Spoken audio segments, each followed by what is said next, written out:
Alors vous avez certainement reconnu ce visage, c'est celui de Marilyn Monroe, peint en 1962 par l'artiste Pauline Boty. Pauline Boty est anglaise, elle est née en 1938.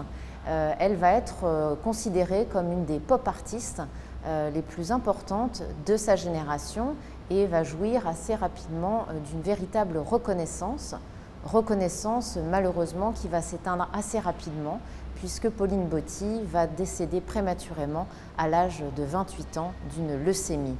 Et il faudra attendre ces dernières années pour à nouveau redécouvrir l'ampleur de ce travail.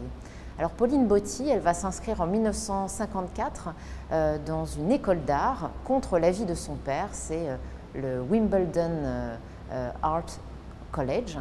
Et très rapidement, elle est orientée vers la section peinture sur verre vitrail, vers les arts décoratifs en somme, puisque à cette époque-là, on considère que le grand art, la peinture, n'est pas accessible aux femmes.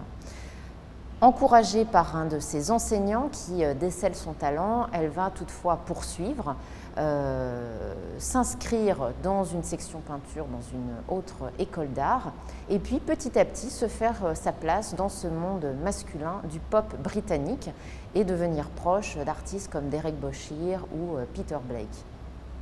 Rapidement, elle va être surnommée la Bardot de Wimbledon parce que c'est une blonde pétillante et à côté de sa carrière d'artiste, elle va aussi être mannequin, comédienne et elle va avoir sa propre émission de radio à la BBC. Dans cette émission de radio, très souvent, elle va porter des messages en faveur de l'évolution de la société. Nous ne sommes pas encore dans la pleine période de la révolution sexuelle, mais les années 60 sont traversées par des mouvements de revendication, d'émancipation et notamment de la part des femmes qui aspirent à davantage de place dans une société encore très conservatrice. Et Pauline Boty va se faire la voix à la radio de ce mouvement et de cette transformation de la société. Elle va s'en faire la voix aussi dans sa peinture. Alors on retrouve souvent des thèmes liés à cette position de la femme dans son travail, mais aussi à la fin de sa vie, des peintures très politiques. Elle va notamment consacrer toute une série de peintures à Marilyn Monroe. Marilyn Monroe, c'est vraiment l'icône pop par excellence. Quasiment tous les artistes se sont essayés à la peindre, que ce soit Andy Warhol ou encore Rotella côté européen.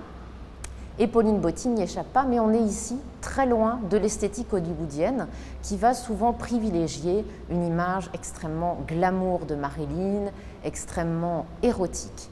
Ici, elle va au contraire montrer un portrait d'une très grande tendresse, d'une grande douceur et on a l'impression de saisir Marilyn Monroe dans un moment d'intimité, dans un moment de complicité. Il y a un traitement particulier aussi à cette peinture. On voit cette figure de Marilyn qui repose sur un arrière-plan de fleurs et qui est entourée de ces deux grandes bandes de formes abstraites. On a quelque chose qui est à la fois de l'ordre de la célébration, mais aussi presque de la disparition et de l'hommage. 1962, c'est l'année de la disparition du mythe. Marilyn Monroe décède dans des circonstances qui demeurent jusqu'à aujourd'hui troubles. Et c'est un hommage que va lui rendre ici Pauline Boty. Alors Pauline Boty, elle avait un regard très particulier sur Marilyn Monroe. Elle considérait que c'était vraiment l'incarnation de l'époque, l'incarnation d'une femme libre qui assumait pleinement sa sexualité et qui pouvait apparaître pour cette jeune génération de femmes comme une sorte d'icône, de modèle, une projection vers un futur sans doute différent.